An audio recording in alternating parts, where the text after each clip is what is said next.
Yes, we are live. So I'm going to take the Vitthatasutta, that is Okay. Anguttara Nikaya 5.2. That talks about the five bala,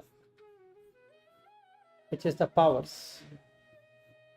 Yes. What exactly you want in that? Well, okay, so understanding about it, and then maybe if there's a practice to develop it, but I kind of have an idea, I think, of what some of them are, but the biggest one that I wanted understanding on is the shame one. Right. So what's a confusion in that shame? It's a moral shame, basically.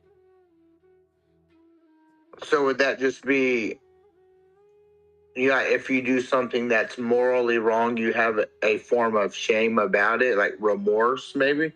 No, no, no, no, no. It's not remorse. If you have remorse, then it becomes an obstacle. Okay. It's not like that. So let's take this way. Now I have what I can say is that I have thought that I will not break 5 precepts as an example, right? Right. I'm convinced on that. So the reason I'm convinced is that I know the very fact that if I were to get into samadhi, or I want to get into the 4 jhanas, or let's say forget the jhanas, I want to sit for 1 hour doing nothing yet feel happy. Okay, that's the determination I'm having. Now, the thoughts that cross the mind would be something either sensual or harming. There's only 2 thoughts which comes. Let's say I close my eyes right now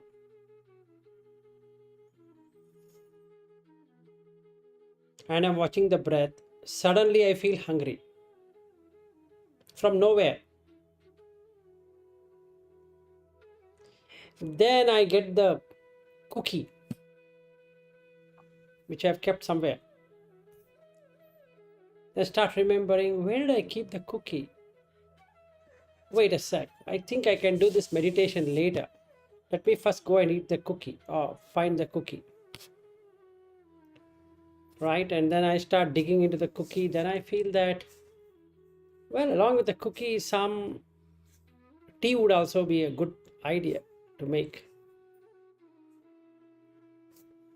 Right? And then a friend comes over. I think that let me also make a tea for him and some cookies. Now I've given the tea and the cookie. So then he says, you know what? There's this new product which has come in the market. Have you gone and seen that? I say, what product? Some electronic product, and they are going to give free this Friday. What do you think? Shouldn't we go there? And suddenly I feel, yes, makes sense. So in my today, let's say today's Tuesday. So from Tuesday till Friday, I'm totally absorbed in getting that product. So till Friday, there's no meditation. What I'm meditating is on that product which I want to get it. So I'm feeling heavily restless. Okay.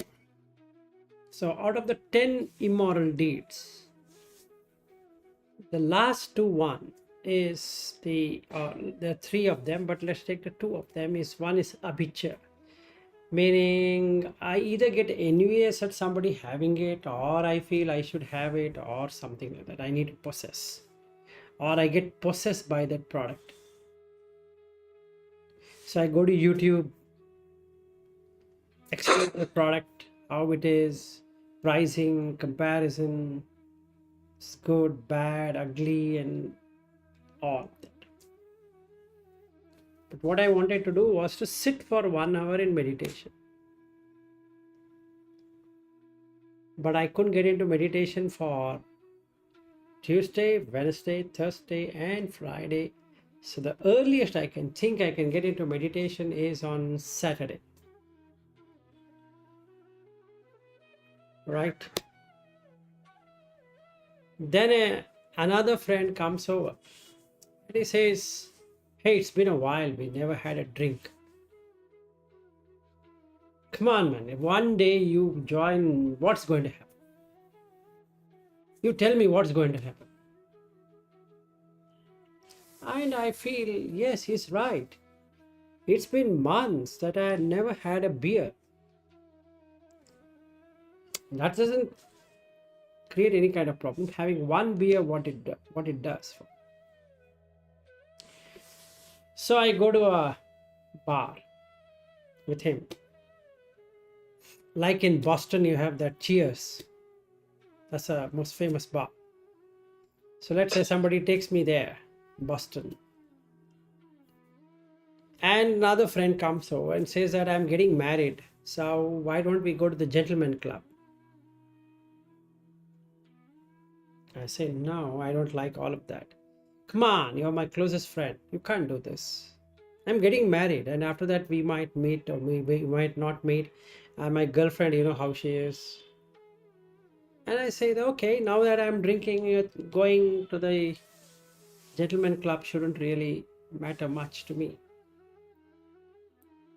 So I go there. Then I feel this, is there anything wrong in touching that female who is doing all that, what she's doing? And I feel that. I think I should be enjoying that, basically. So what started as a 1 hour meditation is totally gone. Right? For the whole Yeah. week. For the whole damn week. Just 1 hour. Just to sit. Forget meditation. Just to sit.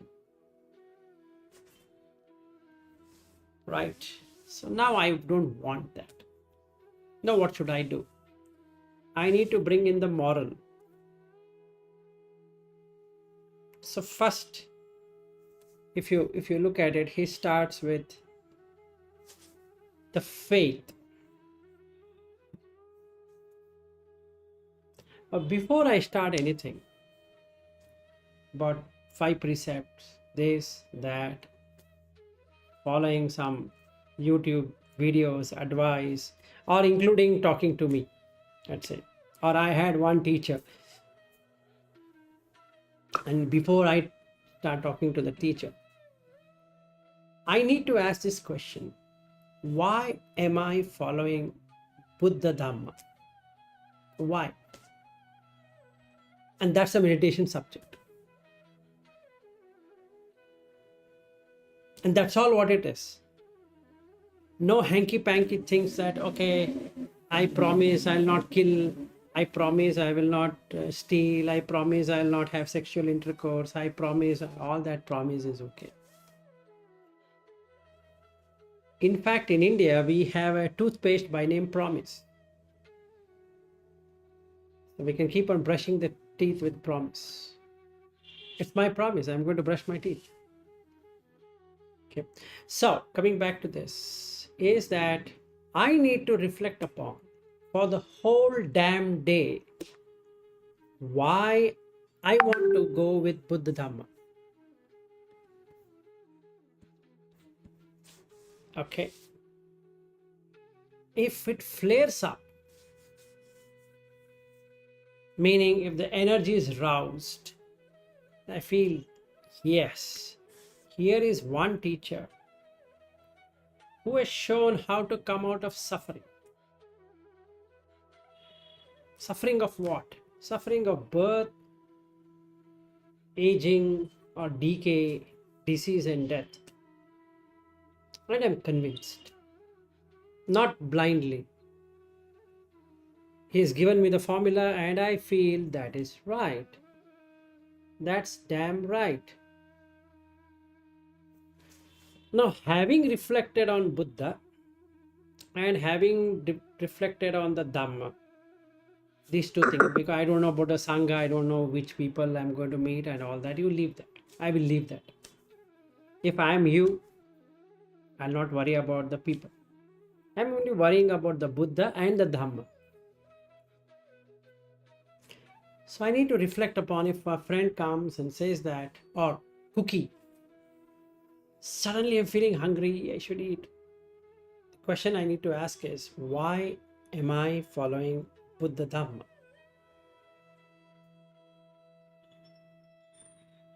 I just now ate half an hour ago. Why this cookie is coming? Am I not ashamed of this cookie coming in my thoughts now? I don't have control. It just comes. I fear if at that moment the life were to expire, I will be reborn somewhere where I'll be eating cookies.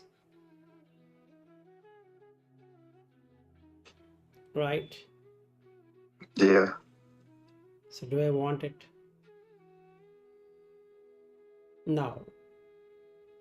Because I have faith in the Dhamma, then I can have the hiri, means I can be conscious of what's happening. Okay. Then I can have uttapa, which is nothing but moral dread. It's not shame actually. It is dread. I fear. I fear to do something. Now I might ask, what's immoral of eating a cookie? How it is immoral? Well, it is inciting passion. I just now had food. Now this damn cookie is rotating in my thoughts. I'm ashamed at this cookie because it's going to give me rebirth in an existence which I don't want to have. So after a while it will go away. So that is the simplest example I gave, but we can complicate it. We can look at people, we can look at how we deal with situations, and all that will create the moral dread. I chose the example of cookie because it seems so innocent. Just go to the kitchen and search and eat the cookie. What's wrong in that? Well, it beats the sealer of moderate eating. That's even more harmful than saying, oh, I don't want to kill, I'll not steal, because anyway I'm sitting in this room, there's no point, there's no way I can kill anyone, nor I can steal anything, nor I am having any sexual intercourse with anything, right? And the fourth one, there is no person sitting out here, so I don't even tell lies. Who is there for me to tell lies? I'm sitting in this room, there's no human being here in this room. I have only one human being, that is you, with whom I'm talking. It's always a question of, and where am I drinking? So does that mean my 5 sealers have already got perfected? No, the condition is not there. If the condition comes when somebody comes and they start conversing, I might tell a lie. If it goes to some more extent, I might have harsh speech. If it goes to some more extent, I might gossip. If it goes to some more extent, I might even slander. And then, well, I don't kill physically, but I can kill by this one, character assassination. I can say, that guy is horrible. I'm telling you, don't go there. I'll give you an example. So now on Dhamma. So there is Goenka, there is Ubakin, and there are so many teachers. Even including recent teachers for teaching so many things on the internet or whatever.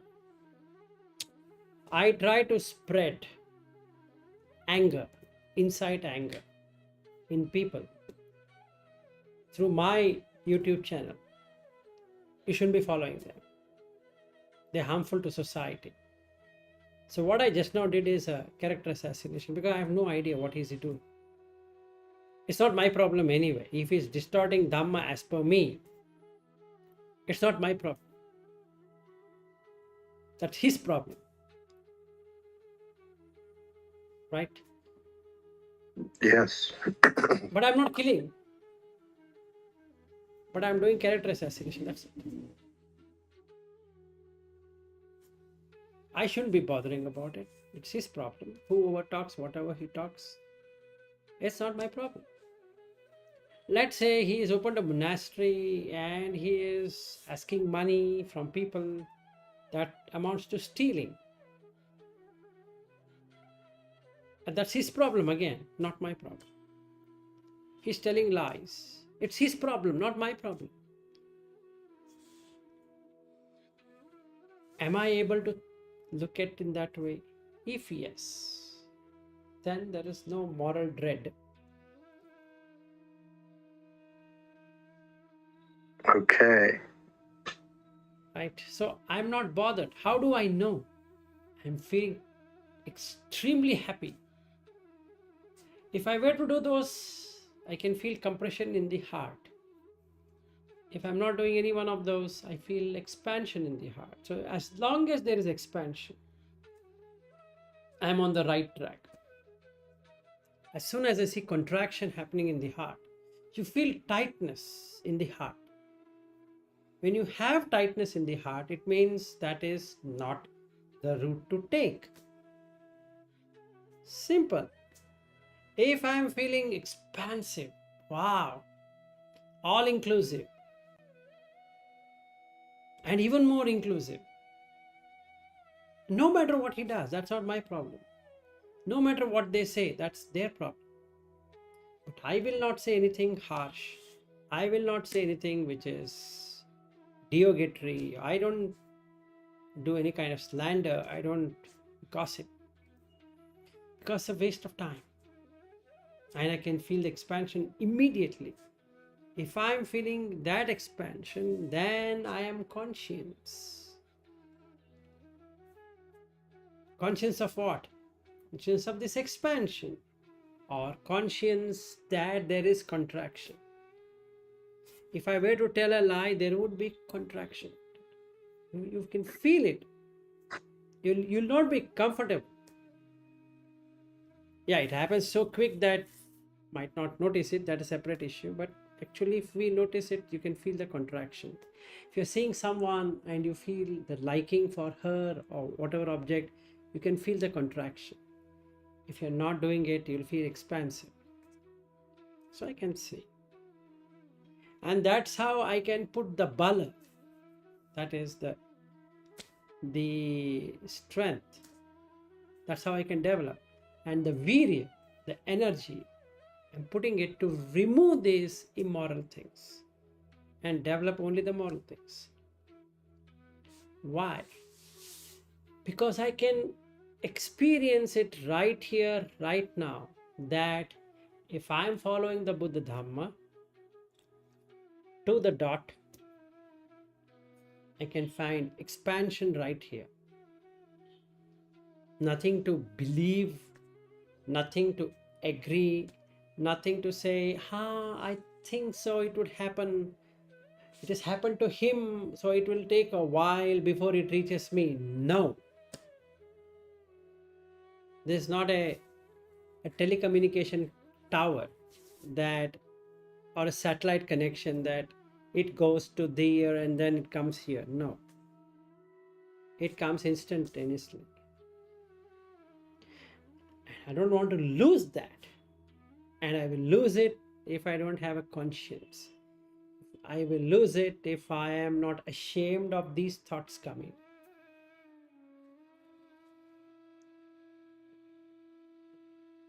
Okay, these are the 5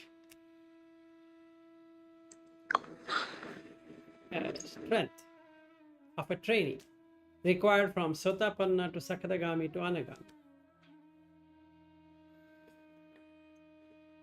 Okay. So that's all what it is. Do you And the make? last I one, guess go it's ahead. pretty simple. Yeah, and the last one is difficult one, so that you have to check. You have to check on the panya, wisdom of rising and passing away. So if my sila is not developed, I cannot see the arising and passing away of every damn thing which is coming.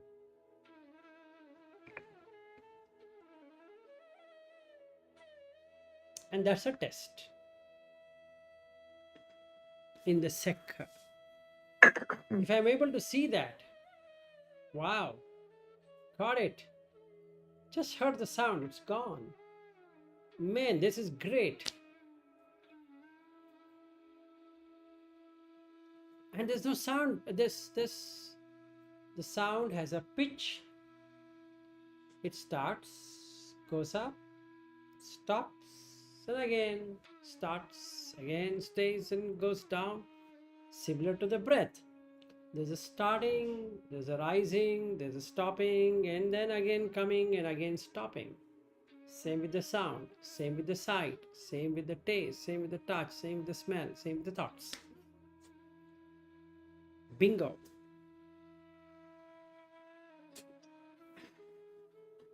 And so, if you can see those things, then that means your sila's developed. Yes, and because your samadhi is developed to check out on those.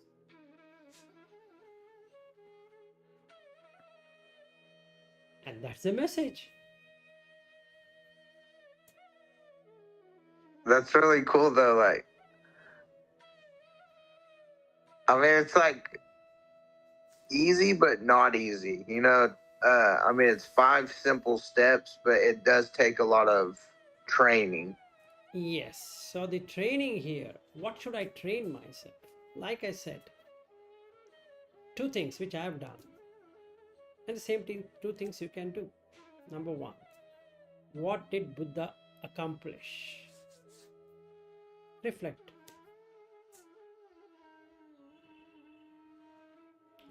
During his time, there was death. Now we don't have death. Is that true? No, it is not. Also, people are dying. Then also, people were dying. So it will be a foolish thing to say that only in the olden days people used to die. Now we don't die. Sorry. You die much the same, irrespective of there is a medical facility being there or not a medical facility being there. Whether you're a poor country or a rich country. Whether you're going in a car or you're going in a bicycle.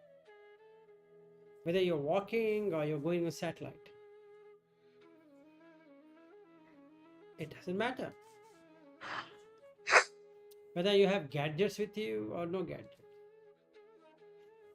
Whether you're taken four booster injections of COVID or not. Or we're taken 20 injections of COVID. Doesn't matter. Or I didn't take it at all. Doesn't matter. Whether I have all kind of scanners, all kind of virtual reality equipment, artificial intelligence, automation, all that being there. Nobody can stop death. And nobody can stop getting sick. No matter you clean the air so much that not even a dust can settle down. But yet the person dies. So it doesn't matter whether I'm in the States or I'm in a poor country. Aging cannot be stopped. You cannot stop the beard from coming out every other day. No matter whether you shave it off or you don't shave it off, it is going to come. I can't say that, hey, stop it, man. I don't like you coming here. Why the heck are you coming? It is irritating. Sorry, my job is to come. Whether it irritates you or not, that's your lookout. Now I'm feeling like farting. It doesn't care. You just can't hold it. You want to fart or you don't want to fart, it comes. I don't want to burp. Sorry. Wrong number. It's going to come. Right? No matter what I do. So, I need to reflect upon this aspect. Not out of belief. I believe that this used to happen only in the good olden days, and that too in India. We're in America, so it doesn't really matter. Is that so? No. So that means following Buddha is not a bad deal. Right? That's the first question. And the second one, what is that I want out of this teaching? So I first found out that he is going behind finding the answers to these 4 questions. Then I found out that why am I following it? Because it's pragmatic. It can be experienced right here, right now. And there is no complication. It's difficult. It's not complicated. It doesn't have jargons. It doesn't have something like you stand in front of a priest and pray, Lord, do something for me. Yes, my child. That is not required. So there's no agency. I pay the agent X amount of dollars and then he gives it to whichever God or angel or whatever it is. And then I get a message that, oh, he has seen it, so he's going to do something for you. Oh, sorry. I do it myself. I don't require any crazy guy in helping me, or rather fleecing me in the name of spirituality.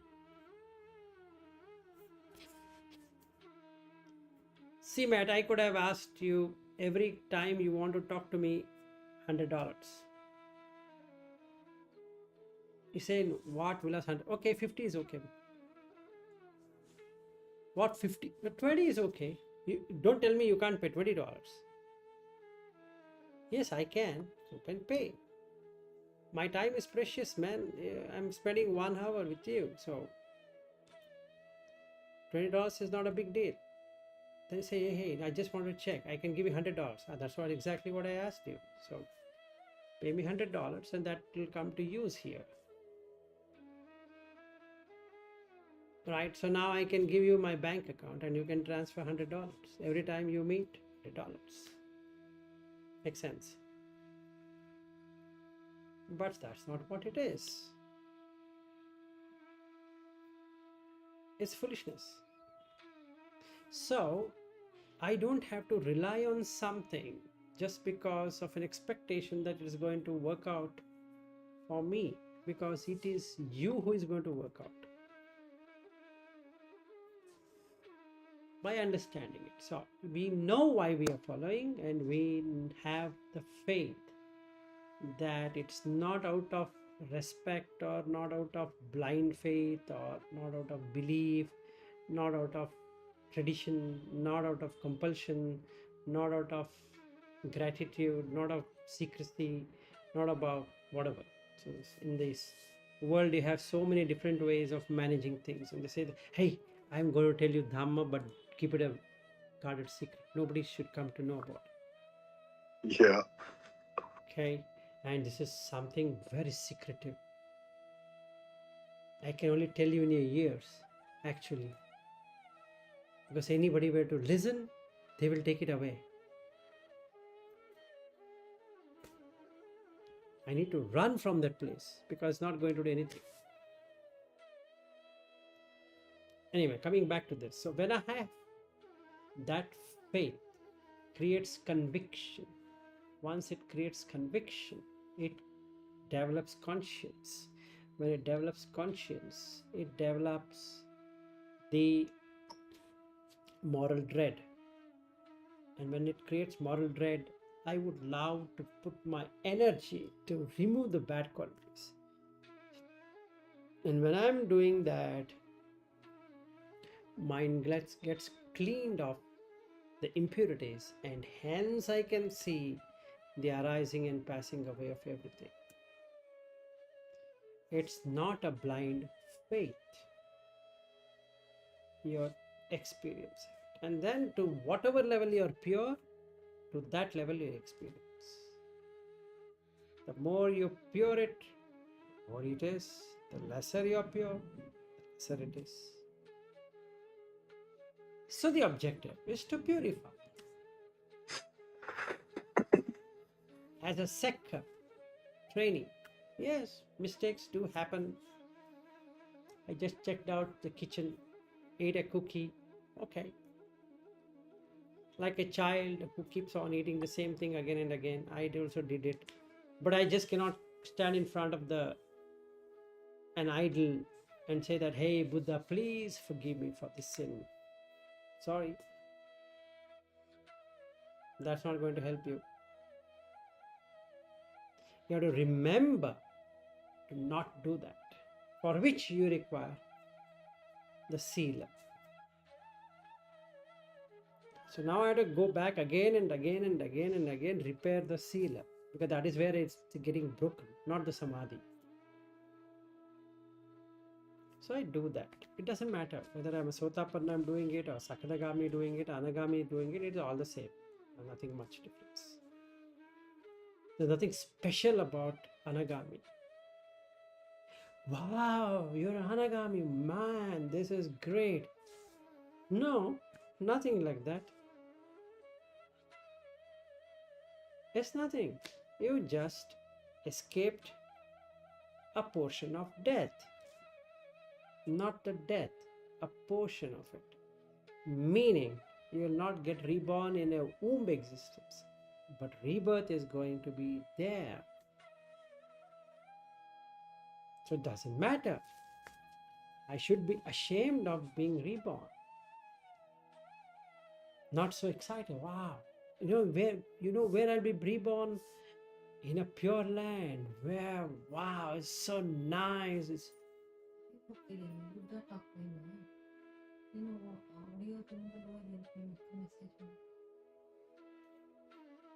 one second.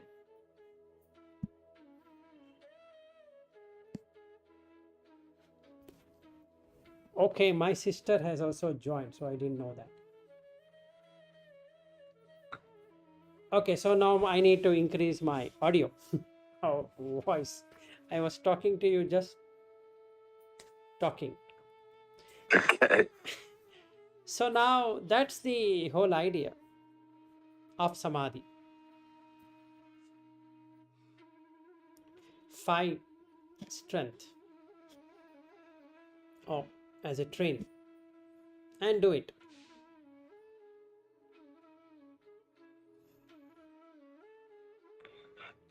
So when you talked about like you go back and repair the sila, and it's like that's the purification process. Yes.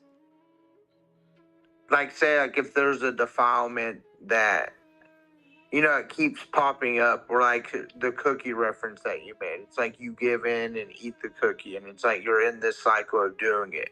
But it's like you just gradually keep going back and correcting things, and then eventually it purifies it.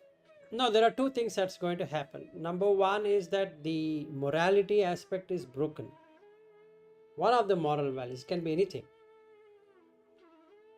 One of that I said, right? So in the attempt to make things better, one thing we are all addicted is to eating, right? We keep on munching. We snack. So first I'm going to bring it into 2 meals a day. One specific meal, say at 11 or 10 a.m., another specific by 6 p.m. Right? No munching in between, no going around cookies. Why? Because I know two things. One is that it's addictive. That means with one cookie, the stomach is not going to get filled up because it has a lot of sugar and a lot of sweetness and a lot of acid and other things. So it's going to be what I can say, a real addiction. Sugar is an addiction. And corn syrup and this and that. Medically also they talk about addiction. So I know this is addictive. So when I'm addicted to salt or to sugar or to whatever it is, or to the ketchup or to whatever, which is processed food, it's going to make my mind crave for it. The objective here is to come out of craving, not about increasing craving, which is itself an immoral attitude. Right? Yes. Now I am craving to enjoy through eyes. Right? So again, craving through eyes. Then craving for sound, craving for touch, craving for smell. And all of this will crave for the thoughts. So where did it start? It started with not really seeing what I should be seeing. That none of the senses will give me any kind of enjoyment. For that, I need to get into the sila or the morality. It's not that I'm an immoral person, but I need to correct the morality as such. So that means I'll be sleeping a lot, which will become a hindrance. Then I'm eating a lot, which is going to become another hindrance. Then I'm watching things a lot, and that becomes another hindrance. Then I'm irritated a lot, and that becomes another hindrance. So as many sila I'm going to break, so many of the hindrances is going to be there. Right? And mind it, all of that is coming under the heading called as morality. It's in Pali called as Sila Khanda. Khanda as in group. Okay. So what he says, first you establish the moral 5 or 8 precepts, and then I need to look at eating in moderation. Then I need to look at sleeping in moderation. Then I need to remove the hindrance, the 5 hindrances, all coming under the moral one. If I were to see. And guarding the sense doors, that is also coming under sila. Everyone asks, how stupid is that? No, it is not. Because the objective here is to ensure during the whole day, eyes will not watch something what it should be watching, ears will not hear something what it should not be hearing, the tongue shouldn't be tasting what it should not be tasting, the nose shouldn't be smelling to what it shouldn't be smelling, the body shouldn't be touching to extent of what it shouldn't be touching, and hence purification of thought is going to happen. So for that I need to have morality. Then I can get into samadhi.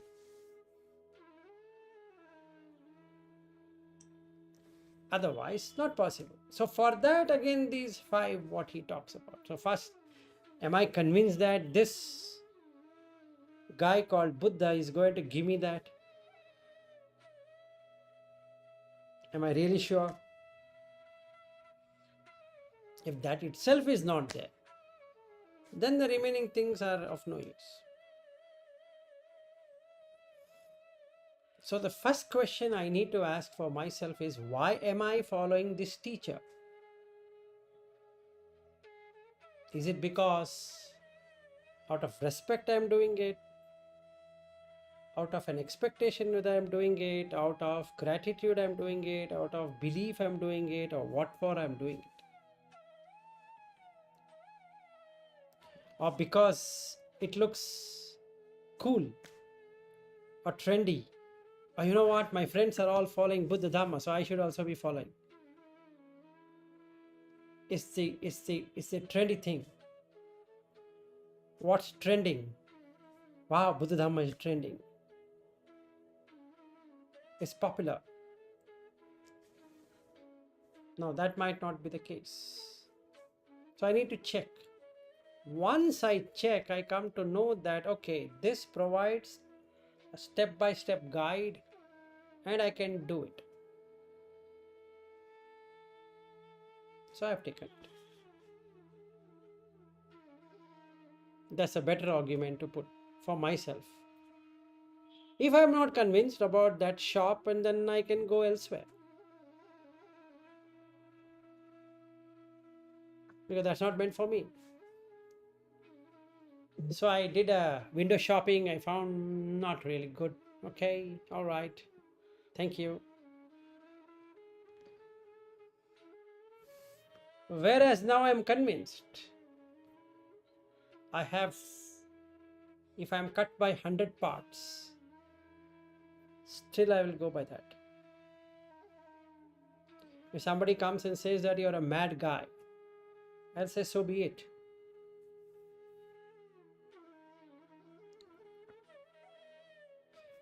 I think you shouldn't be doing it. Well, I'm going to do it for the same reason why you're saying that I shouldn't be doing it. I don't think so. You make sense to me. So be it. I'm making sense to myself, so I don't have to make sense to anybody else. Yeah, definitely. Why should I make sense to somebody?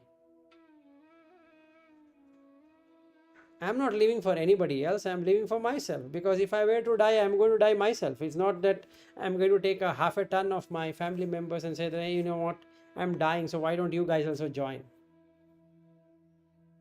No. Everybody dies on their own. And on the day I'm dying, who is going to save me? Where I will be born. So, you know what? What should be done? Before we close our eyes, really, forever, we need to know where you're going. If any teaching that can give you that makes you sure that this is the place you're going, follow that. If you are not knowing it, it is just by belief that, you know what, you believe in this God, in this angel, in this that, in this, and God is going to take care of you. That's the first thing you need to drop off. Because the person who is telling you himself doesn't know what is he talking about. It's like a blind man directing another set of blind men. Now you have got double blind. No matter how cleverly it is written, how vividly it is written, that how the heaven is going to look, what's going to happen if you were to be there, all of that. All that you need to do is to have belief in this God. Because God is very kind. God is extremely compassionate. What is he trying to say? You do any mistake, the God is going to pardon. Impossible. Why would he? And if somebody says, you know what? Oh, God forbid. Why? Why are you so scared? If you are believing in God, you shouldn't be scared of God. In fact, you will be loving God. What if God punishes me? The question comes, why would he punish you? No, I am sinner. Sinner in what way?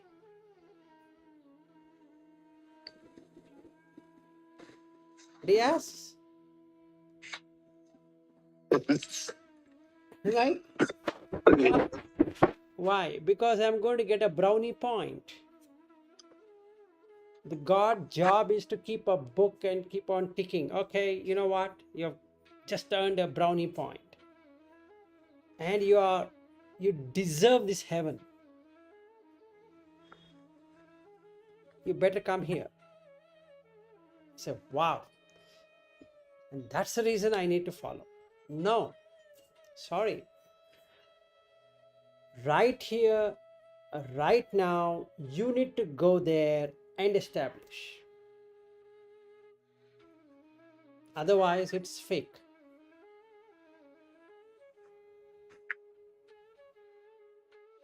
So if there is a teaching which could teach you exactly step by step, how would you go there? You have done it. Because then only you know that you will not be reborn in a bad location. Otherwise, you just believe. How do I know? What's the proof? In matters of God, you shouldn't question. Why? I'm going to die, so I need to know where I'm going. Right? Yes. That's the first thing I need to ask. Boss, I have come here. Tell me, where am I going? I didn't ask to come here. I never wished. Nobody asked me. When I opened up my eyes, I saw some human beings looking at me as I was looking at them. Right? Yeah. And I have no idea who these guys are. Why are they staring at me? I'm also staring at them. And I have no idea. And they name me in some way. They just put the name to the body and say, you are this, and I feel I'm that. Wonderful. It's so untrue. I have no idea. So the first question that should strike in my mind hard is, how did I land here?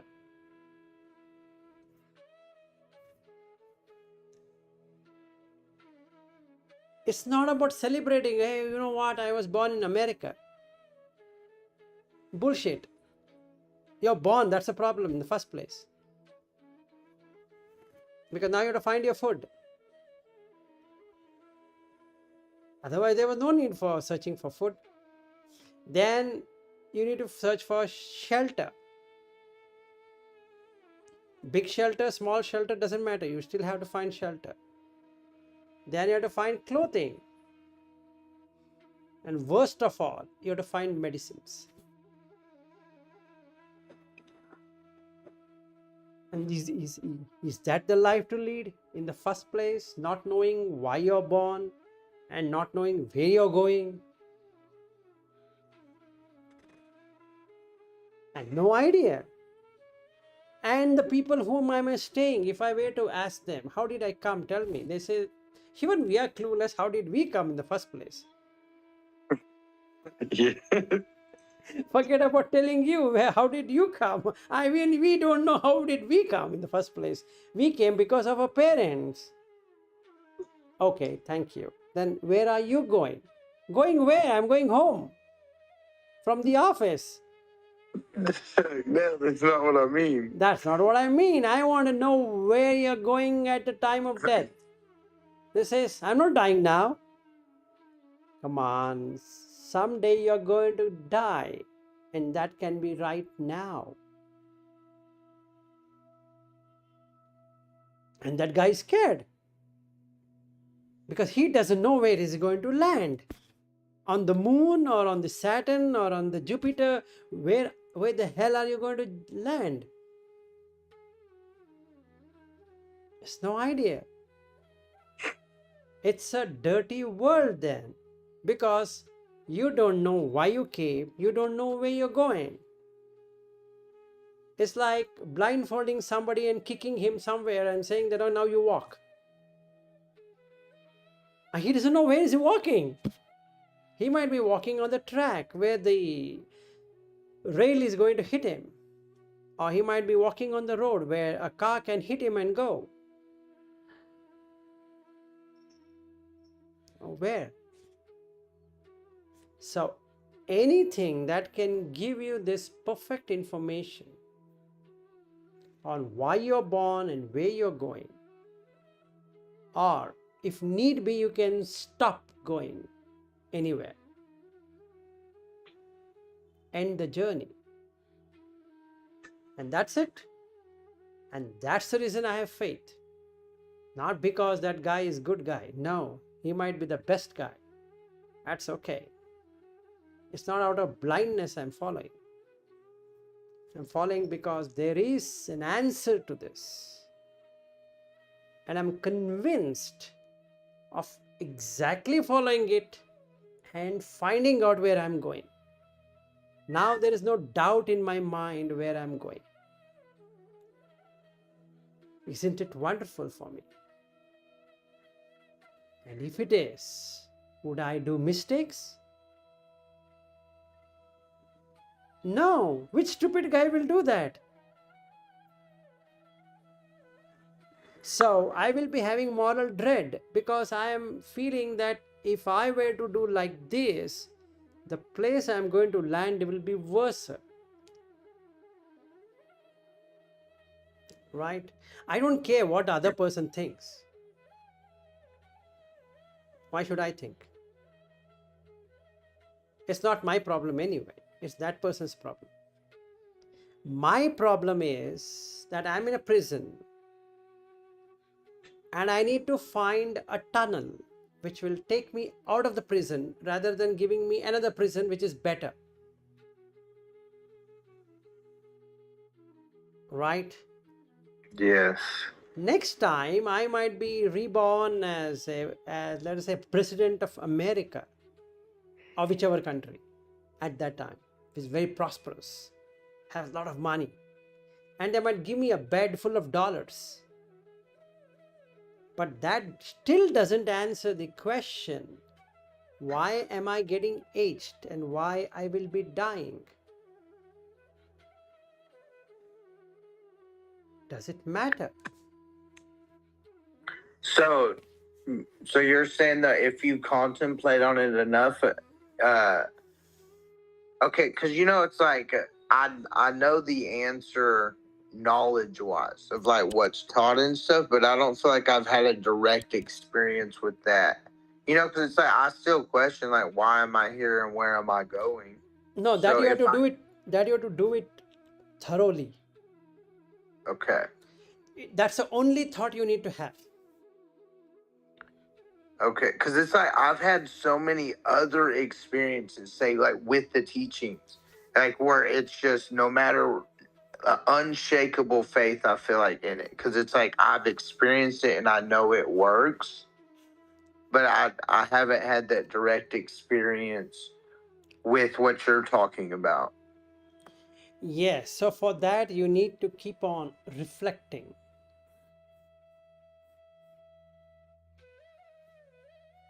One second. Oh, okay. So you need to keep on reflecting. It's like a mirror. You have a mirror in front and you keep on reflecting your own face. In the same way, you need to keep on reflecting. So when we reflect, you get the answer. See, there are 4 things you can do. Simple 4 things. One, let's take today's day 1. Reflect on why am I born? What are the situations where you've been born here? Write down and reflect. Write down, reflect, write down, reflect. Or just mentally keep on contemplating on that. That becomes a samadhi by itself. Then day 2. If you are born, are you going to die? Okay, the second. Third day, which material or which teaching will give you an answer for this? And the fourth one, how do you do it? Okay, you have got experience. I don't deny. But you want this experience. So you have to go deep and deep and deep and deep and say, aha, got it. It's going to happen. Or you have to change the subject. So you have to play around with it, right? What works for me need not be working for you. So we have to take it with a pinch of salt. You just cannot replicate whatever I am doing. Because your disease is different, my disease is different. Right? Yes. I have no idea what disease you have, basically. But we both are following the medicine. That's the best part of it. It works. But the disease is different. Medicine might look the same, but it's a different disease. So first I have to remove dis-ease so that I can get into ease. Right? To an extent, I need to reflect. To an extent, I need to observe the breath. To an extent, I need to calm down the senses. Now, what's that to an extent is subjective. Depends on your capability, your requirement. Then slowly you can see that it's totally changing for you. The tempo changes, just like in the music, the tempo changes. Here also you can see the tempo changing. And it works.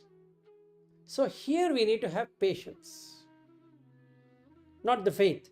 Here faith will not work for you because you already have faith. So there is no additional thing as faith. Okay. You need to have patience and you need to pursue. So you need to put a lot of energy. Sometimes we put too much energy. You have to reduce the energy. You can't put too much of energy and get burnt out. Oh, I'm supposed to know. Cool down.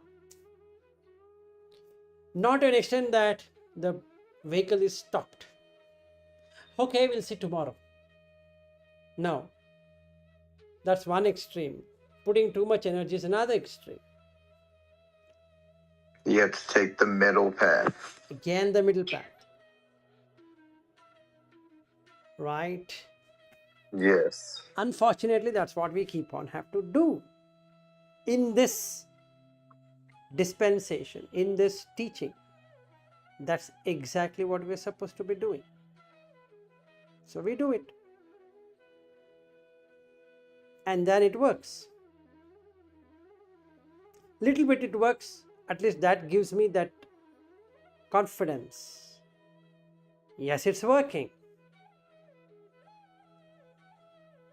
And that's it. Now I know how to continue. Okay. And that's the secret of it. That's all. There's no other thing anybody can do about it, right? So, in fact, the entire gamut of the sutta, if you see, is for different kind of mentalities. It's not for one kind of mentality. So I need to see which mentality I'm fitting into it.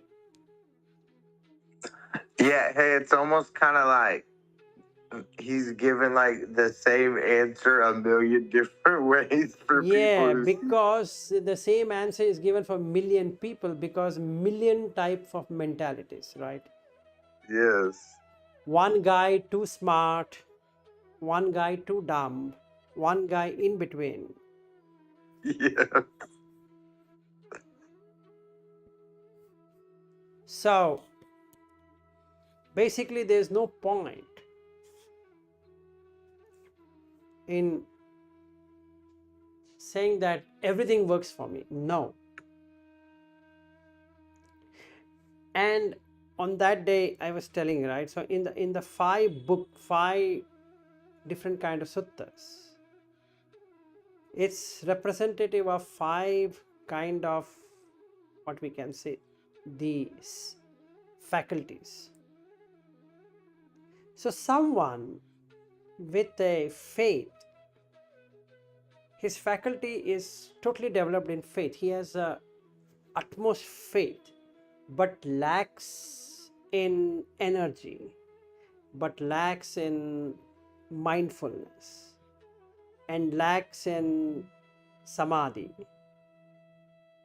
He shouldn't be going into the Anguttara Nikaya and the Sanyukta Nikaya and all that. It's not going to help him because there is a lacking of it. Now he cannot develop something which he doesn't have, but he can develop upon what he has.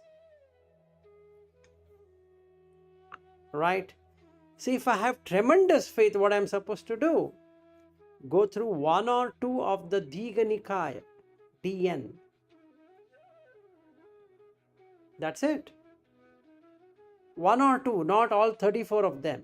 That's stupidity. You select the one and you'll know. Wow, now I understand. And that's for him. Okay, and so what about somebody who like has developed samadhi and stuff? What would they go to? If somebody is in, let us say, samadhi is established, for that person, the Anguttara Nikaya is going to meet that requirement. All AN series. Okay. One or two suttas, not all of them. Again, madness would be to keep on reading AN1 and 1, 2, 3, 4 like that. No.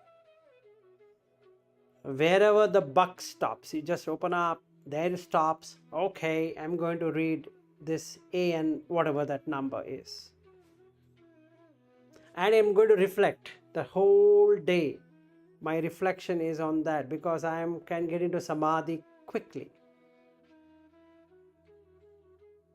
Right? Yes. Okay, now if my mindfulness is good, then Sanyukta Nikaya is good. Okay, so that's what I'm going to be doing. And my energy faculty is developed, then I'm going to do the Majjhima Nikaya, MN series. And last one, if I have the wisdom faculty completely developed, then I don't require anything else. I can go with Khuddaka Nikaya, KN series. Right? So, Samadhi, if I have Anguttara Nikaya, Sati, if I have Sanyukta Nikaya, Virya, I have Majjhima Nikaya, Then faith, Saddha, I have Dīgha Nikāya. And wisdom, Panya, is there, Khuddaka Nikāya. Okay. Now the question comes, what if I don't know what it is?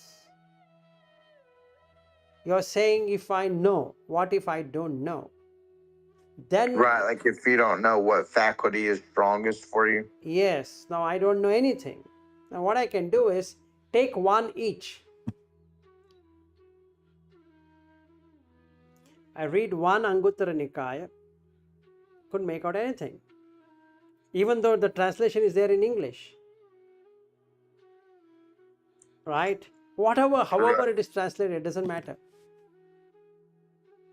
I looked at it. No, I don't think so. I understood what he's saying.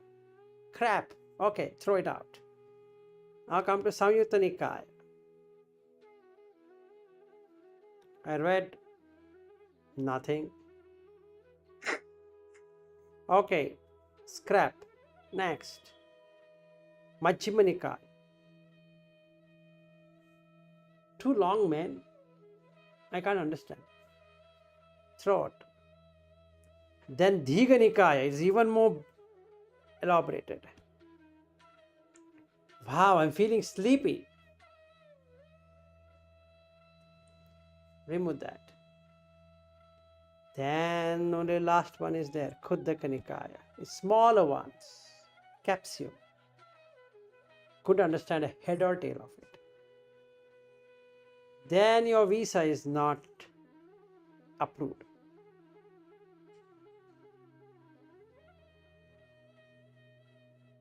Shucks, man, I applied for the US visa, didn't get it.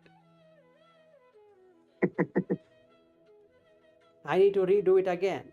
Yes, that's all I need to do now. For whatever reason, it didn't satisfy the condition. So now what I should do? This is a funny thing here. If all the 5 have failed, now I need to improve upon my sila.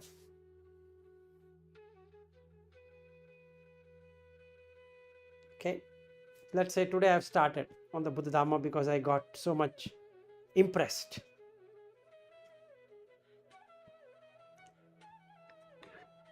It's not that I start with the sutta, start with sila. When the sila improves, your reading sutta also improves.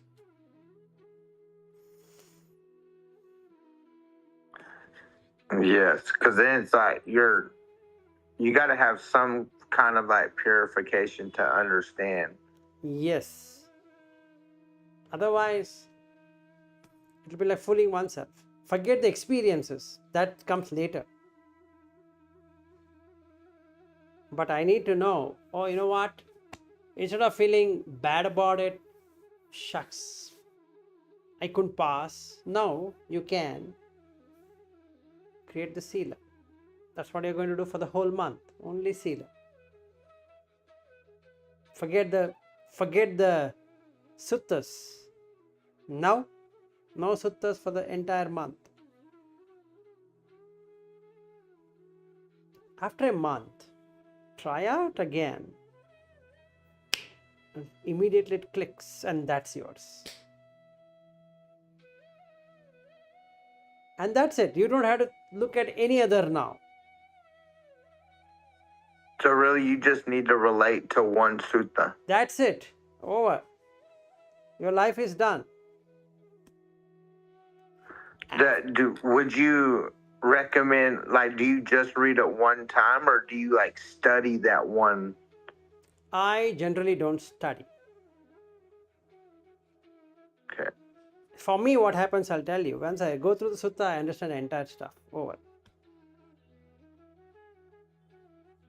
Understand in the sense that I'm comprehending it and I'm also experiencing it at the same time. I get, oh man, this is great. So for me, as Anguttara Nikaya, I'm getting experience. In the Sutta Nipata is also there, SNP. That also I'm getting experience. And then the gathas, I get experience. And then I get in these Sanyukta Nikaya, Dhika Nikaya, Majjhima Nikaya, whatever Nikaya is there, I can get experience. So it seems like all the faculties are getting developed. Yes. And that's good. You want that. Yes. Or does that matter? No, what will happen is that now because of that I'm able to explain. See, now I'll give this example. Until unless you message me that about this Sekha Sutta, I had not seen it. It comes under Anguttara Nikaya. Okay? When I went to the office, when I saw your message, I went to the office, searched for it. I didn't give it as Sekha Sutta or whatever it is. I just went to suttacentral.net and then I gave a keyword to it and it showed me a lot of them. I chose one of them and then I look at the Vagga division. It is saying Sekha Balavagga. It means division of relating to the trainee. Okay? And that's all I needed. Then you already knew. So you're like, oh yeah, I can explain this. Yes, and I got it. Over. Okay. And morning I did that. And I told you that we can meet up. After coming back home only, I'm reading it again to explain to you. And all of this information is coming automatically. Okay. And that's not there in the sutta, whatever I explained as an examples and all that. I'm not trying to project myself in that way, but since you asked me, I can tell you that. So I get that examples, I get the meaning, I get the depth of it also at the same time. And while explaining to you, I will get the same experience. So it's like a double thing for me. It doesn't seem like I'm explaining to you. It seems like I'm explaining to myself. Yeah, because that's why they say like you really do learn by teaching. Yes. No, in this case, it's for me. So yesterday when I was explaining to you about the dependent origination, I was literally experiencing that. As I'm speaking, I'm experiencing it. So I don't get tired of talking. I can go on for hours together. Because I'm speaking to myself. There's no person there. Okay. So if I were to do it for you, I might get tired, but I don't do it for you. I'm doing for myself. So there's no tiredness. Have you seen me tired at any point in time? And these many days you have been watching me. No. No, that's the answer. If somebody were to come now and say that, why don't you give a talk for another 2 hours? I can do so because I'm going to talk to myself.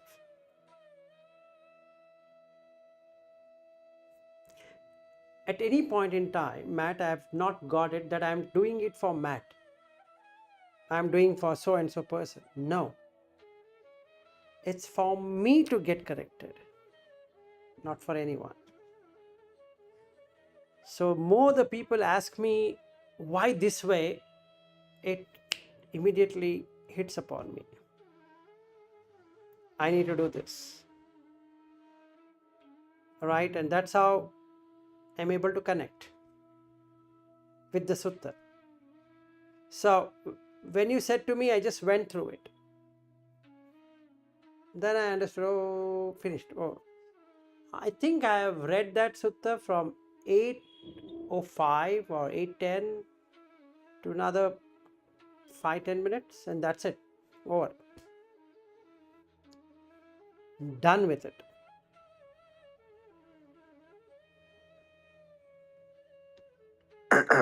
Yeah, there's this one sutta. It's called the owl, and it talks about. I don't know if you're familiar with it, but it talks about like what two qualities you should have, like the owl, and it talks about like how at night it goes to the crows and it attacks them. You should do the same with ignorance, and then you should also love a life of solitude. And that's the one that really stands out to me.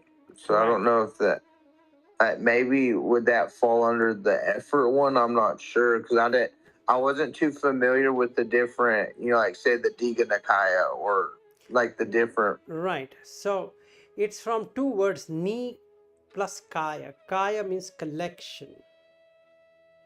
Ni is etymology. It's actually nirukti, and it means etymology. Etymology means you go to the root of it. Right? How the word has been derived. What's the root? So the root, let us say, in all the English things, the root is Latin. And there's a meaning for that. Right? Why am I saying something like this? There's a meaning behind it. So when we say Nikaya, it means that you're going to the root of it and the collection of related to that. Okay. The root of that is energy. So I'm following something which has energy as my faculty developed. Right? Because I have put good amount of energy. So why not I follow that? Right? Makes sense. Yeah, it makes complete sense. Yeah. So if somebody were to ask me, have you read this? Why I should read the other ones? Because I know that's my faculty. I care a damn about what you're reading. It's not a competition that I read 20, you read 20. No. Yes, since I'm teaching, I need to know because somebody is going to ask me on what basis are you saying this, and I can't say this is not there in the sutta. Then if I say it is there in the sutta, they say give me the reference. Where's the reference? And for that damn reason, I need to look at it. Most of the time, I won't really bother about a number, but somebody asked me, hey, you were talking, one guy on a YouTube, he had messaged me. I don't know if it's a lady or a man, but we had a very interesting discussion on email. So this person wrote to me saying that you're spreading wrong Dhamma.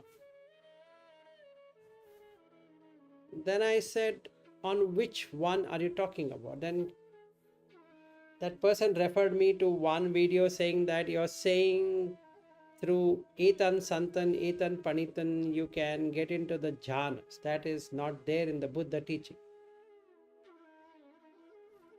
I said it is there. And she or he started writing to me, it's not there, I've checked it and this, that. Then that person said, you are damaging Buddha Dhamma by your discourses on YouTube. Maybe you should bring your videos to a halt. Then I wrote back to the person, here is a link. Here is a sutta. Before accusing me, go through the sutta. Then that person came back, apologizing, saying that I was wrong, but I'll suggest you one thing. Why don't you link that sutta on your YouTube channel so that when they open the video, they know that you are referring to that sutta. And from that time onwards, I thought, yeah, what that person says makes sense. Otherwise, I had to clarify like this on emails or whatever it is. Yeah, it's just easier to. Now, I'm not saying any nonsense. It is there in the sutta, so please go and refer. because people ask for proof, which is valid. Even if I were that person, I would said, where's the proof? What's your basis? So I need to provide that. Only for that reason I am looking at all of these suttas. Otherwise, I don't have to. So in your case, if you know that sutta, what you're talking about, the owl, you should do that. Shouldn't too much worry about any other sutta. Okay. Okay, because it's like when I first read it, like I was just drawn to it, like you're What is the talking sutta about. reference? What's the number? You have offhand information? No, I can look it up real fast and get it. I just not like I have a difficult time navigating the Sutta Central, which I don't know why. I guess it's probably pretty user friendly. But let me look it up real fast, okay? That's okay.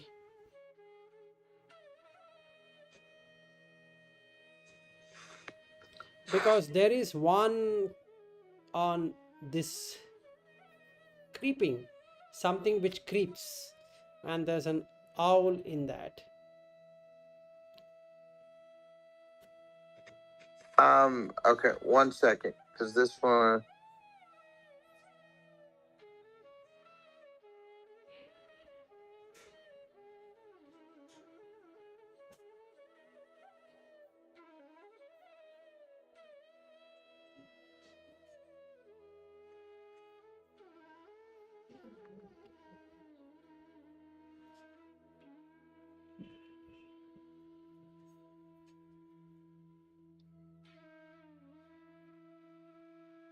It says MIL 7.6.5. Milinda. Okay, got it. Oh, you got into Milinda. That is the commentary. Oh. That's okay. So you don't have to feel bad about it. This is a discussion between the Nagasena and Milinda. This is after Buddha's death, long time afterwards.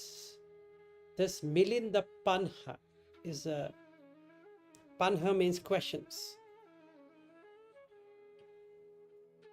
Okay, so Milinda asks questions. Milinda is the king, and he asked Nagasena about the Buddha teaching. It's a very good one for people who cannot understand the Dhamma. It's a very quick guide, quick reference guide, I could say. It's a beautiful one. What you have selected is most appropriate, I can tell you. Okay, so I don't. It fits all. It fits everyone who is new into the Dhamma, doesn't want to get into the Sutta, want to know what it is, better go to the Milinda Panha. Questions of King Milinda. And that's okay, whether it's in English or whichever language it is, they have done a good job. And it is from R.H.Y. David. I think so. Yes, TWRHYS David. She has done a good job in translating entire stuff. Good. I wonder, does that mean I should go back to like an actual Nikaya though, not a commentary? It's not like that. Commentaries, what happens, sometimes there will be distortion. Because it's a commentary. It's not the sutta. Yeah, it could be, it's like they could be putting their interpretation on it. Exactly. One. But in the case of Milinda Panha, this thing what you're reading, it's a question by Milinda. Clear? It's closely related to the Dhamma. It's not 100%, but it is 99.99% pure. You could take that way. Okay. So I it was like, makes man, I hope I didn't get the wrong one. no, Because I really relate to that one. I don't know. It just no, no, no. I It's feel fair. like it's guided me on my practice. It's fair one. It's literally fair, because if you want to talk about the aggregates, he explains it perfectly well. Nagasena explains it well, because he asked this question. Initially itself he asked this question, who is Nagasena? And he gives a complete detail. Nagasena is collection of 32 body parts. And then the king laughs at it. Oh, you are talking like a parrot. So there's nice conversation happening between the king and Nagasena. Have you gone through all of that? Or Have only, I? have you? No. Better do that. It gives you the, Go ahead. yes, it gives you a complete summary of the Dhamma. Okay. Yeah, because it's like I wanted to keep reading more, but several times you had mentioned that you only need a couple, and so like I already know it. I mean, it's probably a common thing, but with myself, I have a tendency to like keep wanting to go for more, Okay. and so I was like really trying to like rein it back and practice patience. But actually, yeah, yes, I got it. But actually speaking, you don't require so much. But this Milinda Panha, the questions by King Milinda, is a very interesting one as a subject to know what Dhamma is. Okay, it's in various sections. It's a very nice one, so you can go through it, or we both can go through it. That's another way of doing it. I would like that if you don't mind. Yeah, I have no mind to mind. Okay.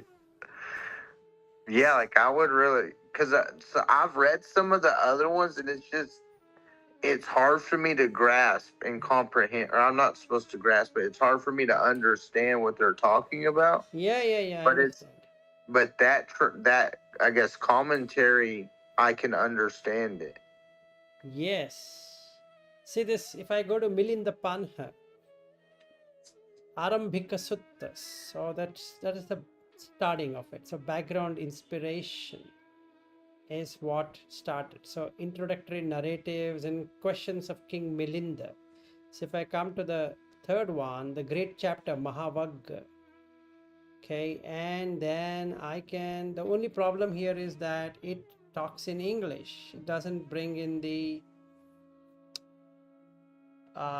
Pali, but that's okay. See, now you see here, if I were to open this up a bit, and then he talks about what's your name. So I'll read this. Let's see how much of Dhamma you have really understood. I am known as Nagasena, O king, and it's by the name that my brethren in the faith address me. But although parents, O king, gave such a name as Nagasena or Surasena or Virasena or Sinhasena, yet this Sir, Nagasena, and so on, it's only generally understood term, a designation in common use, for there is no permanent individuality involved in the matter. Then Milinda called upon the Yonikas and the brethren to witness. This Nagasena says there is no permanent individuality implied in his name. It is now even possible to approve him of in that. And turning to Nagasena, he said, if most Reverend Nagasena, there be no permanent individuality called as soul involved in the matter, who is it, pray, who gives you to you, members of the order, your robes and food and lodging and necessaries for the sick? Who is it who enjoys such things when given? Who is it who lives a life of righteousness? Who is it who devotes himself to meditation? Who is it who attains to the goal of excellent way to the nirvana of arhantship? And who is it who destroys living creature? Who is it who takes what is not his own? Who lives an evil life of worldly lust, who speak lies, who drinks strong drink, who in the word commits any of the five sins which work out the bitter fruit even in this life? If that be so, there is neither merit nor demerit. There is neither doer nor causer of good and evil deeds. There is neither fruit nor result of good and evil karma. If most Reverend Nagasena, we were to think that were a man to kill you, there would be no murder, then it follows that there are no real masters or teachers in your order, and your ordination are void. You tell me that your brethren in the order are in the habit of addressing you as Nagasena. Now, what is that Nagasena? Do you mean to say that the hair is Nagasena? So then he says, I don't say that, great king. Or the hair on the body, perhaps? Certainly not. Or the nails, the teeth, the skin, flesh, nerves, bone, marrow, the kidneys, and all that? And to each of these he answers no. Is it the outward form then that Nagasena, or the sensation, or the ideas, or the conditions, or the consciousness that is Nagasena? And to each of these also he answers no. Then is it all these khandas combination that are Nagasena? No, no, great king. But is there anything outside the five khandas that is Nagasena? And still he answers no. Then thus ask I can discover no Nagasena. Nagasena is merely an empty sound. Who then is Nagasena that we have seen before us? It is a falsehood that your reverence has spoken an untruth. And the venerable Nagasena said to the Milinda the king, your sir has been brought up in great luxury, as beseems your noble birth.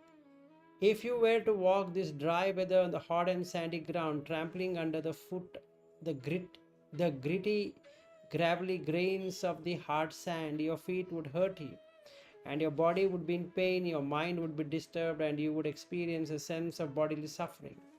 How then did you come, on the foot or in a chariot? I did not come, sir, on foot, I came in a chariot. Then if you came, sir, in a carriage, explain to me what that is. Is that a pole that is chariot? I did not say that. Is that the axle that is a chariot? Certainly not. Is it the wheels or the framework or the ropes or the yoke or the spokes of the wheel or the goad that are chariot? And to all of these he still says no. Then is it all the parts that are chariot? No, sir. But is there anything outside them that is the chariot? And still he answers no. Then thus ask as may, I can discover no chariot. Chariot is a merely empty sound. What then is a chariot you say you came in? It is a falsehood that your majesty has spoken, an untruth. There is no such thing as a chariot. You are a king all over India, a mighty monarch. Of whom then are you afraid that you speak untruth? And he called upon the eunuchs and the brethren to witness, saying, Milinda, the king here, has said that he came by carriage. But when asked in that case to explain what the carriage was, he is unable to establish what he arrived. Is it forsooth possible to approve him of that? When he had thus spoken, the 500 eunuchs shouted the applause and said to the king, now let your majesty get out of that if you can. And Milinda the king replied to Nagasena and said, I have spoken no untruth, reverend sir. It is on account of having all of these things, the pole, the axle, the wheel, and the framework, the ropes and yoke, the spoke and the goad, that it comes under the general understood term, the designation common use of a chariot. Very good, your majesty has rightly grasped the meaning of chariot, and just even so, it is on account of all of these things you question me about the 32 kind of organic matter in a human body and 5 constituent elements of being that I come under the general term, the designation in common use of Nagasena. For it was said, sir, by our sister Vajira in the presence of the Blessed One, just as it is by the condition precedent of all coexistence of its various parts, that the word chariot is used, just so is when the skandhas are there, then we talk of being. With that, the first one ends. Okay, so what's the message of it? Is that whatever table, chair, furniture, house we give as a designation has parts to it. Without the part, there is no full. In the same way, without the parts of the body, there is no human being. Without the parts of the body, there is no animal. Without the parts, there is no Deva, there is no Indra, there is no, let us say, Prajapati, there is no Brahma, like that. So all of those are constituent of a part, but by itself has no existence.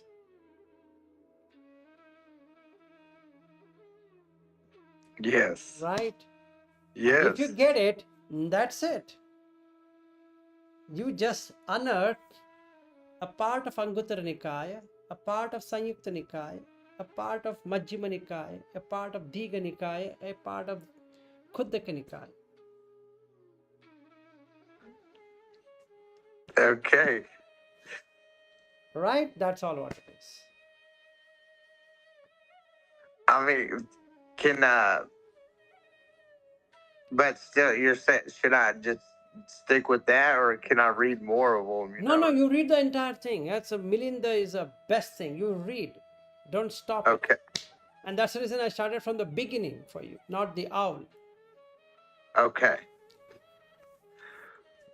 Alrighty. You read the entire thing.